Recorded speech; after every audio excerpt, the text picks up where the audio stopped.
Hey guys, welcome back to the biggest agricultural podcast in Namibia. I'm claiming that title. I know I look very sleepy. I've been doing research for a while. Today, of course, is the 18th of May. Welcome back to that page in Dunayengombe. I am, of course, the headman of cattle, Mitchell Mutumba Simata. Sorry, I remember when I was still working on radio on Base FM, 2018 there.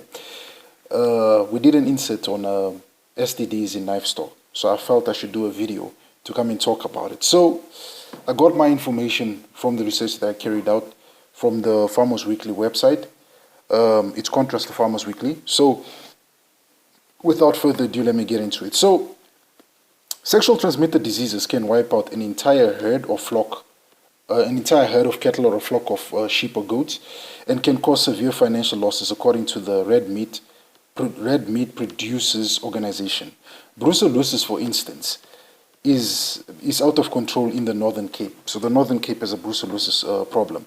That's why early detection of these diseases is such crucial factor in livestock production, as fertility is the cornerstone of productivity. Brucellosis is caused by the brucellosis bacteria, which can result in infertility in sheep, lesions on the reproductive organs of a ram, and inflammation in the placenta of an in-lamb ewe. Infected ewes often abort due to microscopic and microscopic changes in the placenta and fetus. Pathogenic bacterium such as Corynebacterium, renal, or any other bacteria from the Corynebacteriaceae family can also affect rams' ability to mate. Another side effect of these illnesses could be extended calving intervals.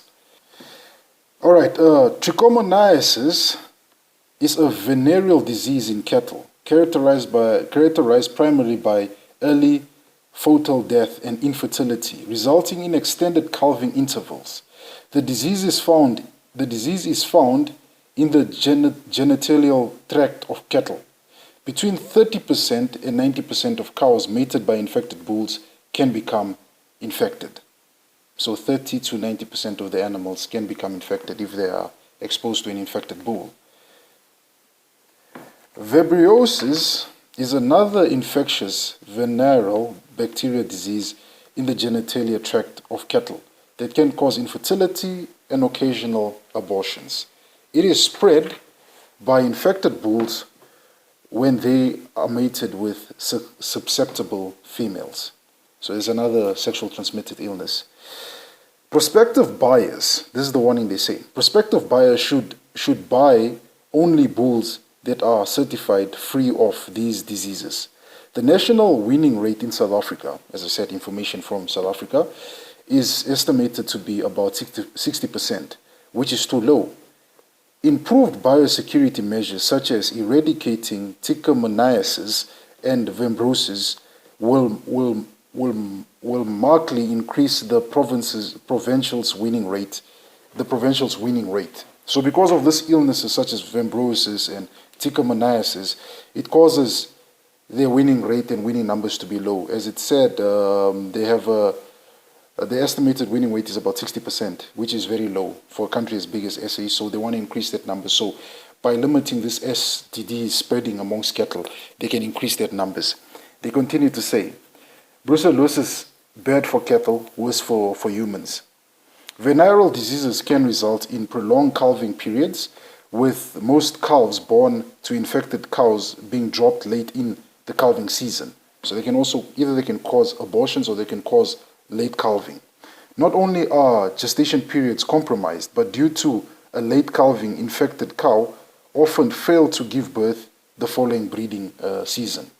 So beside longer pregnancies, extended pregnancies, you also have a situation of the cow not being able to breed the next breeding cycle that you want to do. So they continue to say that brucellosis is a major concern in South Africa. It causes spontaneous abortions, reduced milk production, extended intercalving periods. It also causes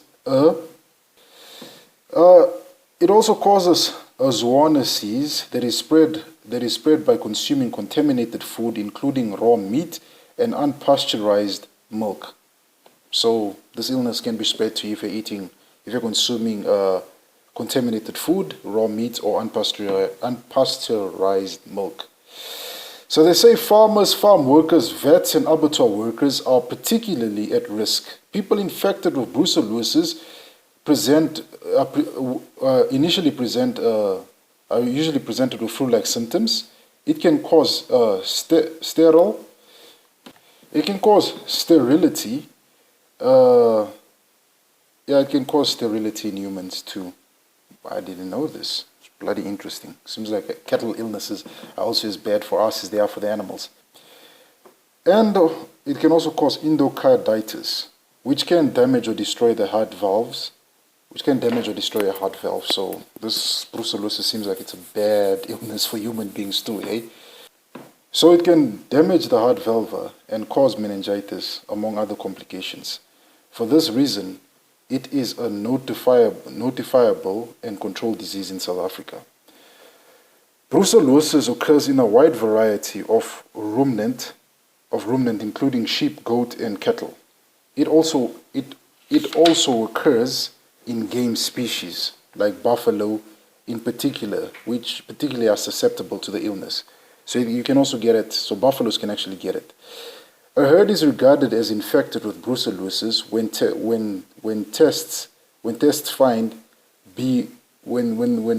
tested. So they test the animals first. They first test the animals to decide whether the animal has brucellosis before anyone just jumps to conclusions. You need to do a test first. They have to do a bioorganism test specimen from the placenta, tissue, the fetuses, and leaf nodes. So they test the leaf nodes, the placenta tissues, and the fetuses of the animal, and also in the lochia specimen. The whole herd is then placed under quarantine in terms of the Animal Disease Control Act. It is obvious that all these diseases could potentially have severe impact on the profitability and sustainability of livestock production operations. Poor fertility not only has a negative effect on individual producers, but on consumers as well. In addition, low weaning percentages could eventually have an impact on food security and economic growth. I cannot stress enough how important it is for producers to not allow any animal on their farm without their fully inoculated round certificate.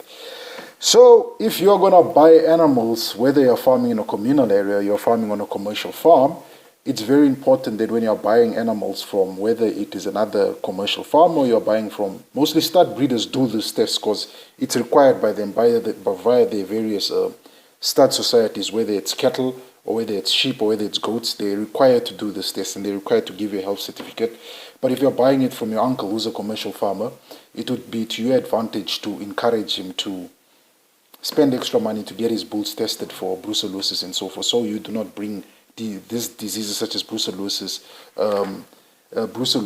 and other illnesses onto your farm, which could cause abortions and miscarriages in your cattle and lead to infertility. They say ram and bull testing. This is what the Northern Cape Red Meat Producers Organization has done in the Northern Cape.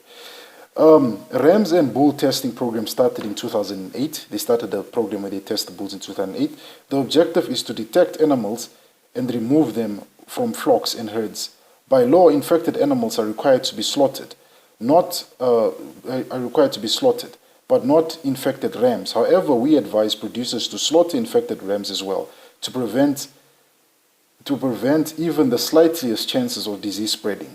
Nearly 300 Red Meat Producers Organization of the Northern Cape members have signed up for the program so far, as a total of 29,255 commercial rams, 1,312 stud animals, and 12 stud and commercial bulls have been tested. The RPO's NC members receive a $50 subsidy for when you test a ram, and you receive a $500 subsidy when you test a bull. However, stud animals and rams are put for sale or auctioned do not qualify for the subsidies. Because these tests are required by their various stud societies. So their commitment to sustainability is this. This testing program underscores our members' commitment to long-term sustainability and profitability of livestock production to ensure food security in South Africa. We also started with a campaign to market bull and rams testing amongst emerging farmers. They play a significant role in livestock production in the Northern Cape. As I said, this information was taken from the Northern Cape. This is what their organization, which is the Red Meat Producers Organization of the Northern Cape, has done. They come together and they said, we'll encourage the local farmers to sign up to our organization, and we'd encourage them to do testing of these various illnesses such as brucellosis, vinral, and other vinral illnesses that happen to animals that could also produce infertility, produce extended intervals between calving, and all these illnesses. So these are the STDs that are spread amongst cattle, and which are something most farmers need to pay attention to. And as I mentioned in the information that I got, that brucellosis doesn't just affect cattle, it also affects people, and it can cause things like damaging the heart valve, causing meningitis within a human being, and causing lots of types of illnesses. So it is important that you vaccinate your animals. If you are bringing in a new bull that you bought, if it's not coming from a stud breeder, you bought it from your uncle, probably put it in a quarantine facility, keep it there for 30 days, monitor and see if it is showing any signs of illness. And when it arrives on your farm, keep it in a separate kraal, and then do these vaccinations yourself. Don't take the word of your fellow farmer, because there are farmers that are genuine businessmen who will tell you the truth that I did vaccinate, here are the batch numbers and whatever, and then there are farmers who just say I did vaccinate but they never did. So it's encouraged for you to do it as a farmer, that you do, when you buy new animals or you buy in a bull, just make sure you vaccinate them for all these illnesses that I mentioned in this video, just to prevent stillborn births, abortions, infertility amongst your cattle. And as they said, these illnesses can affect 30 to 60% of your livestock, of your entire herd on your farm, whether it's a herd or a flock. It causes problems. So those are my 2 cents on that. As I said, the information was contrast of the biggest agricultural magazine in South Africa, which is Farmers Weekly, contrast of them, and an interview they did with the Northern Cape Red Meat Producers Organization of the Northern Cape. This is what they have done, and this is how they are combating an illness like brucellosis and the other illnesses that can cause infertility and also cause abortions within livestock. So those are my 2 cents, guys. All I can do for now is say bye for now and salute you guys. So bye for now.